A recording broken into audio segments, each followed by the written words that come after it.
பஹல்காம் தாக்குதல் எதிரொலியாக முக்கிய அறிவிப்புகளை மத்திய அரசு வெளியிட்டிருக்கிறது. அண்மை செய்தியாக பார்க்கிறோம். அட்டாரி வாகா எல்லை மூடப்படுகிறது என்று மத்திய அரசு அறிவித்திருக்கிறது. மேலும் பஹல்காம் தாக்குதல் எதிரொலியாக அட்டாரி வாகா எல்லை மூடப்படுகிறது என்று மத்திய வெளியுறவுத்துறையின் செயலாளர் அறிவித்திருக்கிறார். தற்போதைய அண்மை செய்தியை பார்த்துக் கொண்டிருக்கிறோம். பஹல்காம் தாக்குதல் எதிரொலியாக அட்டாரி வாகா எல்லை மூடப்படுகிறது என்று மத்திய வெளியுறவுத்துறை செயலாளர் அறிவித்துள்ளார்.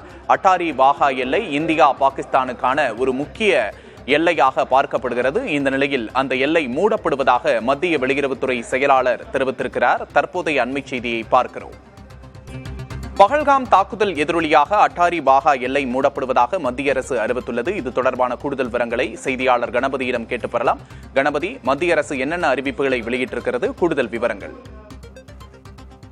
இன்று பிரதமர் மோடி தலைமையில் நடைபெற்ற பாதுகாப்புத்துறை விவகாரங்களுக்கான மத்திய அமைச்சரவை குழு கூட்டத்திலே பல முக்கிய முடிவுகள் எடுக்கப்பட்டிருக்கின்றன.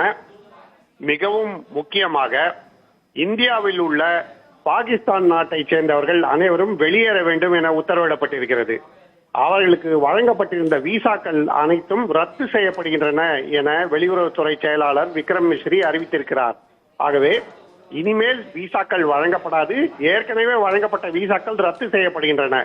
ஆகவே பாகிஸ்தானை நாட்டை சேர்ந்த யாரேனும் இந்தியாவில் இருந்தால் அவர்கள் ஒரு சுற்றுலா பயணியாக இருக்கலாம், வியாபாரத்துக்காக வந்திருக்கலாம், அல்லது உறவினர்களை சந்திக்க வந்திருக்கலாம், அல்லது மருத்துவ காரணங்களுக்காக வந்திருந்தாலும், என்ன காரணத்துக்காக வந்திருந்தாலும் அவர்கள் அனைவரும் உடனடியாக திரும்பி செல்ல வேண்டும் என உத்தரவிடப்பட்டிருக்கிறது. அவர்களுடைய விசாக்கள் அனைத்துமே ரத்து செய்யப்படுகின்றன. இரண்டாவதாக, தூதரக உறவுகளை முழுவதுமாக முறிக்காமல் குறைக்க முடிவு செய்யப்பட்டிருக்கிறது. அதாவது பாகிஸ்தான் தூதரகத்தில் உள்ள மிலிட்டரி அட்டாச்சி என்று சொல்வார்கள், naval attached, air force attached, army attached, அவர்கள் எல்லாரும் உடனடியாக இந்தியாவிலிருந்து வெளியேற வேண்டும் என உத்தரவிடப்பட்டிருக்கிறது. தற்போது டெல்லியில் உள்ள பாகிஸ்தான் தூதரகத்திலே 55 அதிகாரிகள் பணிபுரிந்து கொண்டிருக்கிறார்கள். இதிலே 25 பேர் உடனடியாக வெளியேற வேண்டும் எனவும் மீதமுள்ள 30 பேர் பற்றி பின்னர் நடவடிக்கை எடுக்கப்படும் எனவும் இந்திய அரசு முடிவு செய்திருக்கிறது. அதே போல பாகிஸ்தானில் உள்ள இந்திய தூதரகத்தில் உள்ள பெரும்பாலான அதிகாரிகளை திரும்ப பெறவும் முடிவு செய்யப்பட்டிருக்கிறது. இது தவிர இந்தஸ் ரிவர் வாட்டர் ட்ரீட்டி என்று சொல்லப்படும் ஒப்பந்தத்தின் அடிப்படையில் சிந்து நதியின் தண்ணீரை இந்தியாவும் பாகிஸ்தானும் பகிர்ந்து கொள்கின்றன. அந்த தண்ணீர் இந்தியா வழியாக சென்று பாகிஸ்தானை சென்றடைகிறது. ஆகவே அணைகளில் இருந்து இந்தியா தண்ணீரை திறந்து விட்டால்தான் அது பாகிஸ்தானுக்கு செல்லும். அந்த ஒப்பந்தத்தை ரத்து செய்வதாக இந்தியா அறிவித்திருக்கிறது. ஆகவே அந்த ஒப்பந்தப்படி இதுவரை பாகிஸ்தானுக்கு கிடைத்துக் கொண்டிருந்த தண்ணீர் தொடர்ந்து கிடைக்கும் என்று எந்த உத்தரவாதமும் இல்லை. இப்படி பல்வேறு நடவடிக்கைகளை எடுக்க இந்திய அரசு முடிவு செய்திருக்கிறது. இதெல்லாம் பிரதமர் நரேந்திர மோடி தலைமையில் நடைபெற்ற ஆலோசனை கூட்டத்திலே எடுக்கப்பட்ட முடிவுகள். ஆகவே பாகிஸ்தான் தொடர்ந்து தீவிரவாதத்தை வளர்க்கிறது, தீவிரவாதத்தை ஆதரிக்கிறது, தீவிரவாதத்தை தூண்டுகிறது. இந்தியாவில் தீவிரவாதம் இப்படி அடிக்கடி தாக்குதல் ஏற்படுவதற்கு காரணமே பாகிஸ்தான் என்பதால் அந்த நாட்டுடன் உறவுகளை படிப்படியாக குறைக்க முடிவு செய்யப்பட்டிருக்கிறது. அதன் அடிப்படையிலே தான் இந்த முடிவுகள் எடுக்கப்பட்டிருக்கின்றன. ஆகவே பாகிஸ்தானை நாட்டை சேர்ந்தவர்கள் யாராக இருந்தாலும் சரி, இனி இந்தியாவில் பயணம் செய்ய முடியாது, திரும்பி செல்ல வேண்டும். தூதரக அதிகாரிகளை பொறுத்தவரை அவர்களுக்கு காலக்கெடு கொடுக்கப்பட்டிருக்கிறது. அதாவது 1ஆம் தேதி வரை அந்த கெடு. அந்த கெடுவுக்குள் எந்தெந்த அதிகாரிகளை இந்தியா குறிப்பிடுகிறதோ அவர்கள் அனைவரும் வெளியேறிவிட வேண்டும். ஆகவே இப்படி உடனடியாக அதிரடி முடிவுகளை எடுக்க இந்தியா மத்திய அரசு முடிவு செய்திருக்கிறது. அதைத்தான் தற்போது வெளியுறவுத்துறை செயலாளர் விக்ரம் மிஸ்ரி அறிவித்தார். நிச்சயமாக கணபதி, விசா ரத்து, பாகிஸ்தானியர்கள் வெளியேற்றம், சிந்து நதி ஒப்பந்தம் ரத்துன்னு பல முக்கியமான மிகப்பெரிய முடிவுகளை இந்தியா எடுத்திருக்கு. இந்தியாவோட இந்த பதிலடி அப்படிங்கிறது எந்த அளவுக்கு உலக அரங்கில எதிரொலிக்கும்? என்ன மாதிரியான மெசேஜை இந்தியா சொல்ல வருது?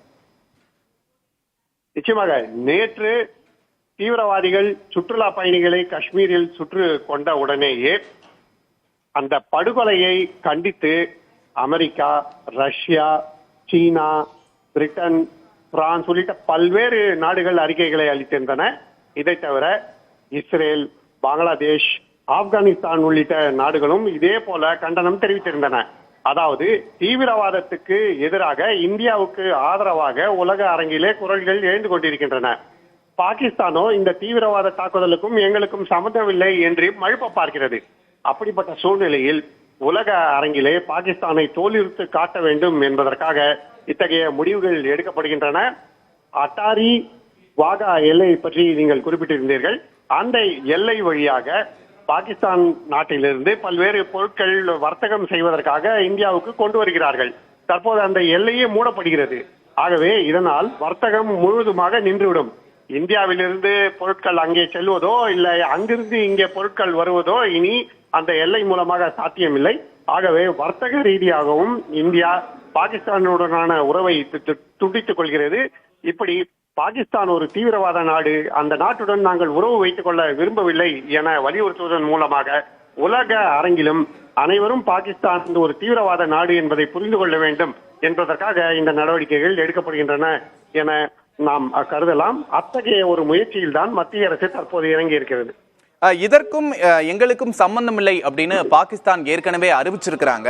பாகிஸ்தானோட இந்த ஸ்டேட்மெண்ட்டை இந்தியா எப்படி பாக்குது? இந்திய அரசு சேகரித்திருக்கும் தகவல் படி தீவிரவாத தாக்குதலிலே ஈடுபட்டவர்கள் 2 பேர் பாகிஸ்தான் நாட்டை சேர்ந்தவர்கள். இதை தவிர பாகிஸ்தான் நாட்டிலே நடைபெற்ற சதி, அங்கு இந்த தீவிரவாதிகளுக்கு அளிக்கப்பட்ட பயிற்சி, அங்கு அவர்களுக்கு அளிக்கப்பட்ட ஆயுதங்கள், அங்கு அவர்களுக்கு கொடுக்கப்பட்ட திட்டம் மூலமாகத்தான் இந்த தீவிரவாத தாக்குதல் நடைபெற்றிருக்கிறது. மேலும் தீவிரவாதிகள் படுகொலை செய்யும் போது அதை காணொலியில் பதிவு செய்து அதை பாகிஸ்தான் ராணுவத்தை சேர்ந்தவர்களுக்கு அனுப்பியிருக்கிறார்கள் என்ற தகவலும் கிட்டியிருக்கிறது. ஆகவே பாகிஸ்தான் தான் இந்த தீவிரவாத தாக்குதலின் பின்னணியில் இருக்கிறது என்பதற்கு இந்தியாவிடம் பல்வேறு ஆதாரங்கள் உள்ளன. அதையும் தேவைப்படும் நேரத்திலே வெளியிட்டு இந்திய அரசு பாகிஸ்தானுடைய தீவிரவாத நடவடிக்கைகளை உலக அரங்கிலே வெளிச்சம் போட்டு காட்டும் என நாம் எதிர்பார்க்கலாம். நிச்சயமா கணபதி, பாகிஸ்தானியர்கள் வெளியேற்றம் அப்படிங்கிற ஒரு மிகப்பெரிய முடிவை எடுத்திருக்காங்க. பாகிஸ்தானியர்கள் எவ்வளவு பேர் இந்தியாவில் இருக்கிறாங்க அப்படிங்கிற டேட்டா இருக்கா? அது தொடர்பான கெடு எதுவும் விதிக்கப்பட்டிருக்கா? எத்தனை பாகிஸ்தானியர்களுக்கு விசா வழங்கப்படுகிறது, அதாவது இஸ்லாமாபாத்தில் உள்ள இந்திய தூதரகத்திலே விசா வழங்கப்படுகிறது என்பதற்கான புள்ளி விவரங்களை இந்திய அரசு தன்னிடம் வைத்திருக்கிறது. ஆனால் அதில் எத்தனை பேர் அந்த விசாவை பயன்படுத்தி இந்தியாவுக்கு வருகிறார்கள் என்பதற்கான முழு விவரங்கள் இல்லை. எத்தனை பேர் இங்கே இருக்கிறார்களோ அவர்களுடைய தகவல்கள் எல்லாம் இமிகிரேஷன் அதிகாரிகள் மூலம். கணபதி, தொடர்ந்து பேசலாம். பேராசிரியர் கிளாட்சன் சேவியர் நம்முடைய இருக்கிறார். வணக்கம் பேராசிரியர் கிளாட்சன் சேவியர். இந்தியா பல மிக முக்கிய முடிவுகளை எடுத்திருக்கு. இந்தியாவோட இந்த முடிவுகள் பாகிஸ்தான் மேல எந்த மாதிரியான தாக்கத்தை ஏற்படுத்தும் நினைக்கிறீங்க? அதாவது இப்போ ஏற்பட்டக்கூடிய முடிவுகள் அப்படிங்கிறது ஒரு சிம்பாலிக் தான். இப்ப இருக்கக்கூடிய முடிவுகள் எல்லாமே சிம்பாலிக். இப்போ உறவுகள் ரீதியா விசா ரத்துகள் இது மாதிரிலாம் பாத்தீங்கன்னா நிறைய பாகிஸ்தானியர்கள் இந்தியாவில் இல்லை. ஏன்னா இந்தியாவுக்கு வர்றது, பாகிஸ்தானியர்கள் வர்றது மிக குறைவு. அப்படி விசா கொடுத்தாலும் மிக மிக குறைந்தவர்கள் தான் வராங்க. அதாவது சிம்பாலிக். அடுத்து நம்மளுடைய தூதரக நடவடிக்கைகளை ரத்து செய்யறோம் அப்படிங்கிறது பெரிய அளவுல தூதரக உறவுகளும் நமக்கு இல்லை.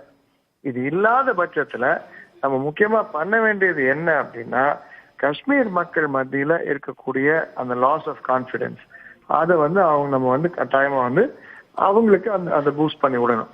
ஏன்னா மக்கள் ஒரு அச்சத்திலையும் பயத்திலையும் தவிப்புலையும் இருக்கிறாங்க. அந்த சமயத்துல நம்ம அவர்களுக்கு தேவையானது இப்ப என்ன, ஆறுதல் தான் அதிகமா தேவை. அது மட்டும் இல்லாம தைரியம் தேவை. அந்த தைரியத்தை உண்டு பண்ணக்கூடிய நடவடிக்கைகள் என்ன, எல்லை பாதுகாப்பு அப்படிங்கறத நம்ம தீவிரப்படுத்தணும்.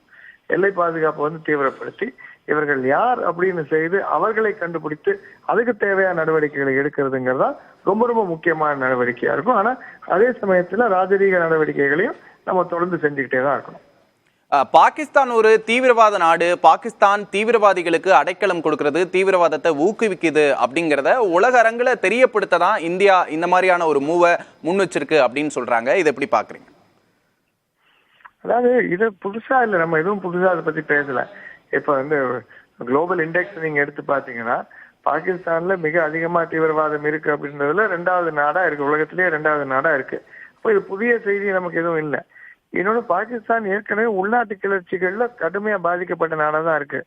அது நார்த் வெஸ்ட் ஃப்ரான்டியர் ப்ராவின்ஸா இருக்கலாம், இல்ல பெஷாவர் இருக்கலாம், லாகூரா இருக்கலாம், பலோச்சிஸ்தானா இருக்கலாம், எந்த பக்கமா வேணா இருக்கலாம், கராச்சியில கூட அதான். இப்போ பல்வேறு உள்நாட்டு கிளர்ச்சிகளை சமாளிச்சுக்கிட்டு இருக்கக்கூடிய ஒரு நாடு, பொருளாதார ரீதியா பின்னடைவுகளை தொடர்ந்து சந்திச்சுக்கிட்டு இருக்கிற நாடு. இங்க தீவிரவாதம் அப்படிங்கிறது இருக்கிறதுல ஆச்சரியமே இல்லை. அது வந்து இந்த மாதிரி இருக்கும்போது தானா தீவிரவாதம் வந்து தலை தூக்குறதுக்கான எல்லா விதமான காரணங்களும் இருக்கு. அப்படி இருக்கும் பொழுது தீவிரவாத நாடா அறிவிக்கணும் அப்படிங்கிறது ஒண்ணுமே இல்லை. தீவிரவாதிகள் அங்க நிறைய பேர் இருக்கிறாங்க. நாடே தீவிரவாத நாடா அப்படின்னு பார்க்கவே கேள்விக்குறி இருக்கு. ஆனா தீவிரவாதிகள் அங்கிருந்து மையப்படுத்தி செயல்படுறாங்க அப்படிங்கறத மாற்று கருத்து இல்லை. இணைப்புல வந்து உங்களோட கருத்துக்களை பரிந்துரைமைக்கு நன்றி திரு கிளாட்சன்.